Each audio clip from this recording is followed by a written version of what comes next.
जय हिंद जय भारत दोस्तों, welcome to our channel genius of commerce. Guys, परसों आपका एग्जाम है। पार्टनरशिप अब तक आपकी रिवाइज हो गई होगी, अगर नहीं हुई है तो भैया फटाफट से कर लो। ये टॉप मोस्ट पॉइंट्स आपको बहुत हेल्प करेंगे एग्जाम में, while reading the question paper and doing the concepts easily. तो सबसे पहले आपको यहाँ पर मैंने पार्टनरशिप फंडामेंटल कंप्लीट करा दिया लास्ट वीडियो में। यहाँ बात कर रहा हूँ मैं गुडविल चैप्टर की, जिसको चेंज इन पीएसआर भी बोला जाता है। गुडविल में दोस्त सबसे पहले आपको एक तो बेसिकली फॉर्मूले सारे क्लियर होने चाहिए। मैं बहुत फास्टली 1 मिनट के अंदर सारे फॉर्मूले आपको लिखवा के दिखा रहा हूँ। साथ साथ में अगर आपको भी लिखने का मन है तो लिख लो। तो गुडविल के लिए आपको एक फॉर्मूला है average profit into number of purchase year. इससे सिंपल गुडविल निकलती है। दूसरा वेटेड एवरेज, अगर क्वेश्चन खुद बोलता है कि भैया वेट्स लगाकर करो, और इस पर एमसीक्यू भी आ सकता है। अगर प्रॉफिट्स इंक्रीजिंग ट्रेंड में या डिक्रीजिंग ट्रेंड में कभी भी जाते हैं, या तो लगातार प्रॉफिट बढ़ रहे हैं 1 लाख से 1.5 लाख, 1.5 लाख से 2 लाख, 2 लाख से 2.5 लाख हो रहे हैं, तो आपको वेट्स लगाने चाहिए। क्योंकि जो बहुत पुराने प्रॉफिट्स हैं वो हमारे लिए अब उतने अच्छे नहीं रहे, और जो रिसेंट प्रॉफिट्स हैं क्योंकि बढ़ रहे हैं तो उन पर वेट्स हमें ज़्यादा लगाना चाहिए। तो रीजन तो आना नहीं है, एमसीक्यू बेसिस पर आना है कि वेटेड एवरेज प्रॉफिट ऐसे लगाना है जब प्रॉफिट बढ़ेंगे इंक्रीजिंग या डिक्रीजिंग ट्रेंड में। सुपर प्रॉफिट्स वाला फॉर्मूला भी है, super profit into number of purchase year. यहाँ पर ये भी लगा सकते हैं आप। लगाएंगे क्या जब क्वेश्चन ऐसा बोलेगा। बहुत फास्टली रिवाइज करा रहा हूँ। अगर राइटिंग वाइटिंग कम समझ में आ रही हो तो आपका अपना माइंड मेकअप है कि आप थोड़ा सा उसको समझ कर करें चीज़ों को। इसके अलावा दूसरा फॉर्मूला होता है दोस्त capitalised value minus capital employed. ऐसा फॉर्मूला तब लगता है जब नंबर ऑफ परचेज ईयर या तो क्वेश्चन में नहीं दिया या बोला गुडविल निकालनी है आपको कैपिटलाइजेशन मेथड से। इसके अलावा एक फॉर्मूला है super profit into 100 upon normal rate of return. इससे भी गुडविल निकलती है आपकी। ये सभी फॉर्मूले गुडविल के ये। अब बात है कि ये इनके जो फॉर्मूले हैं सुपर प्रॉफिट, वो निकलेगा कैसे। तो सुपर प्रॉफिट बेसिकली दो प्रॉफिट्स का कंपैरिजन होता है, एक आपका एवरेज प्रॉफिट और एक आपका नॉर्मल प्रॉफिट। जब हम एवरेज में से नॉर्मल को माइनस करते हैं तो हमारा सुपर प्रॉफिट निकलता है। वहीं मैं बात करूं अगर नॉर्मल प्रॉफिट की, तो नॉर्मल प्रॉफिट निकालने के लिए आपके पास दो हथियार होने चाहिए। एक तो कैपिटल एम्प्लॉयड, उसमें नॉर्मल रेट ऑफ रिटर्न का मल्टीप्लाई और 100 का डिवाइड। वहीं आपकी जो कैपिटलाइज्ड वैल्यू है ये वाली, इसको निकालने के लिए आप एवरेज प्रॉफिट में 100 का मल्टीप्लाई करते हैं और एनआरआर का डिवाइड। मैं बहुत आराम से बता दूं, बच्चे कई बार एनआरआर को ऊपर रख देते हैं। भैया प्रॉफिट निकालते समय नॉर्मल रेट ऑफ रिटर्न ऊपर और वैल्यू निकालते समय normal profit of return, normal rate of return नीचे। प्रॉफिट निकाल रहे हो तो नॉर्मल वाला, तो नॉर्मल प्रॉफिट नॉर्मल रिटर्न ऊपर, वैल्यू निकाल रहे हो तो नॉर्मल रिटर्न नीचे। ये बात याद रखनी है आपको। इसके अलावा कैपिटल एम्प्लॉयड की अगर बात करूं तो कई बार क्वेश्चन में दी होती है और कई बार क्वेश्चन में नहीं दी होती। सभी एसेट्स को आपको जोड़ना है और एक्सटर्नल लायबिलिटीज को माइनस करना है। या तो ये तरीका चलेगा।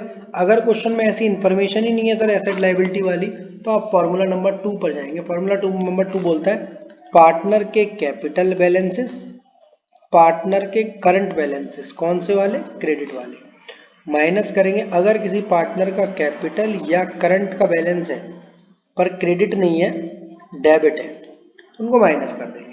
इसमें जोड़ेंगे आप सभी तरीके के reserves and surplus, profit and loss, general reserve, और माइनस कर देंगे लॉसेस अगर कोई है, लाइक एडवर्टाइजमेंट, सस्पेंस वगैरह। तो ये सिंपल बेसिक आपकी बेसिक फार्मूला है। इसके अलावा यहाँ दिक्कत नहीं आती है, तो 3 मिनट में हमारा आराम से काम हो गया बेसिक फार्मूला रिवीजन करने का।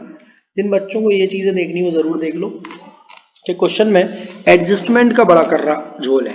तो एडजस्टमेंट में अगर आपका ओवर वैल्यूएशन है स्टॉक का, तो आपको उसके प्रॉफिट में से माइनस करना पड़ेगा, और अंडर वैल्यूएशन है स्टॉक का तो आपको प्लस करना पड़ेगा। क्या, क्यों, कैसे, अब इतना समय नहीं रहा, आप सिंपल बस याद रख लो।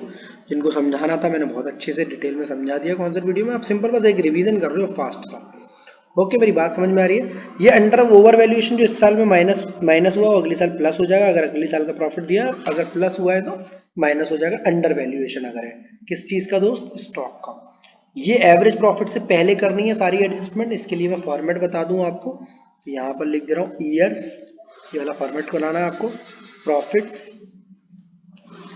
एडजस्टमेंट्स और करेक्ट प्रॉफिट्स। बेसिकली हमें ये करेक्ट प्रॉफिट से ज्यादा काम है। ओवर वैल्यूएशन पहले माइनस होगा फिर प्लस, अंडर वैल्यूएशन पहले प्लस होगा फिर माइनस। आगे की बात करूं अगर मैं, यहाँ पर अगर कोई प्लांट एंड मशीनरी या कंप्यूटर या फर्नीचर या इक्विपमेंट या कुछ भी आपने ऐसा खरीदा है जिसकी वजह से आपका प्रॉफिट कम हो गया था, आपने उस एसेट को एक्सपेंस मान लिया है, तो आप वापस से उस एसेट की वैल्यू को जोड़ेंगे और उस पर लगे हुए डेप को माइनस करेंगे। ऐसा कब होता है? जब आप एक एसेट को एक्सपेंस की तरह ट्रीट कर लेते हो। ऐसा लिखा होगा, खरीदा होगा कंप्यूटर, डाल दिया होगा ट्रेवलिंग एक्सपेंसेस में, या फिर खरीदी होगी मशीनरी, डाल दी होगी रिपेयर मेंटेनेंस में, मतलब खर्चा मान लिया आपने। बेसिकली आपको पता होना चाहिए। तो एसेट की वैल्यू को जोड़ोगे, हर साल डेप घटाओगे, उस साल भी घटाओगे, उससे अगली साल डिपेंड करता है SLM लगाए या WDV। क्वेश्चन प्रैक्टिस हो जाएंगे, इसलिए फास्ट में आपको सिर्फ कॉन्सेप्ट रीडिंग करा दे रहा हूँ यहाँ पर। इसके अलावा कॉन्सेप्ट जो आपसे खिलवाड़ कर सकता है वो करेगा, जिसको मुझे कराना चाहिए आपको, वो करेगा आपके दोस्त ये वाले कॉन्सेप्ट पर दिक्कत। कौन से वाले बता दूं आपको, यहाँ पर आपको वो बोल सकता है कि इंटरेस्ट ऑन इन्वेस्टमेंट, जिसको आपको क्या करना है, सिंपली माइनस लॉटरी इनकम, इसको अगेन आपको क्या करना है, minus profit on sale of furniture या फिक्स्ड एसेट, माइनस वहीं इसी टाइप के लॉस हो रहे हैं, loss on sale of fixed asset या इन्वेस्टमेंट, प्लस सर ऐसा क्यों कर रहे हैं, क्योंकि एबनॉर्मल लॉसेस प्लस होते हैं और एबनॉर्मल प्रॉफिट्स माइनस होते हैं। नॉन ऑपरेटिंग लॉसेस प्लस होते हैं और नॉन ऑपरेटिंग प्रॉफिट्स माइनस होते हैं। बहुत फास्ट रिवीजन चल रहा है दोस्त हमारा, एकदम 10-12 मिनट में पूरे चैप्टर कंप्लीट करेंगे। ये बहुत ज्यादा जरूरी है। जिन बच्चों ने बहुत पढ़ाई करी है, प्रैक्टिस अच्छी करी है, बट कहीं ना कहीं माइंड स्किप हो रहा है, इधर से उधर जा रही है चीजें, उसके लिए अगर कोई पार्टनर का रेम्युनरेशन है, वो इधर लिख दे रहा हूं मैं, पार्टनर का रेम्युनरेशन है, उसको माइनस करना। अगर अब तक माइनस नहीं हुआ, अगर 2 पार्टनर है, ईच लिखा है तो 2 में मल्टीप्लाई करना है। ऐसे क्वेश्चन आपको तो दिक्कत कर सकते हैं। लॉस ऑन सेल हो गया, प्रॉफिट ऑन सेल हो गया, लॉटरी इनकम होगी, कोई इंश्योरेंस प्रीमियम है, ये भी नॉर्मल खर्चा है, कोई इंश्योरेंस प्रीमियम अब तक नहीं कराया, अब माइनस कर लो उसको। Loss on sale of fixed asset, profit on sale, lottery income, interest on investment. हाँ, अब नॉर्मल लॉस यानी loss by theft, loss by fire, loss by theft, loss by fire. Sir समझ में तो कुछ नहीं आ रहा, बस आप बोल रहे हो तो सुन रहे हैं, बिल्कुल सुनते जाओ, बस उस वही काम है आपका। ये बेसिक कहानी हो गई हमारी गुडविल वाले चैप्टर की। पर कहानी अभी खत्म नहीं हुई है, यहाँ पर 2-3 पॉइंट और खत्म कराकर मैं आपका पूरा का पूरा change in profit sharing ratio भी खत्म कराने वाला हूँ। किस तरह, देखो, एक बार अगर आपने गुडविल निकाल ली, एक बार अगर आपने गुडविल निकाल ली, तो आपको हो सकता है गुडविल को एडजस्ट करना पड़े। जब आप गुडविल को दोस्त एडजस्ट करेंगे तो क्या करेंगे देखना देना। गुडविल को एडजस्ट जब आप करेंगे तो गुडविल को जिस तरह एडजस्ट होगी कि आपका एक फॉर्मूला लगेगा सैक्रिफाइसिंग रेशियो। उसका फॉर्मूला होता है ओल्ड माइनस न्यू। मेरी राइटिंग पर ज्यादा मत जाना, मुझे बस रिवीजन फास्ट कराने दो, ठीक है। Sacrificing ratio old minus new formula लगाते हो। अगर ये प्लस में आ जाता है, एग्जांपल के लिए मानो मेरे 3 पार्टनर हैं, पहले उनका रेशियो था 3:2:1 और माइनस, अब वो इक्वली शेयर कर रहे हैं, 1/3, 1/3 और 1/3। तो एलसीएम लूंगा तो यहाँ 3 2 6, 3 में से 2 गए 1/6, पॉजिटिव में आंसर आया यानी सेक्रीफाइस है।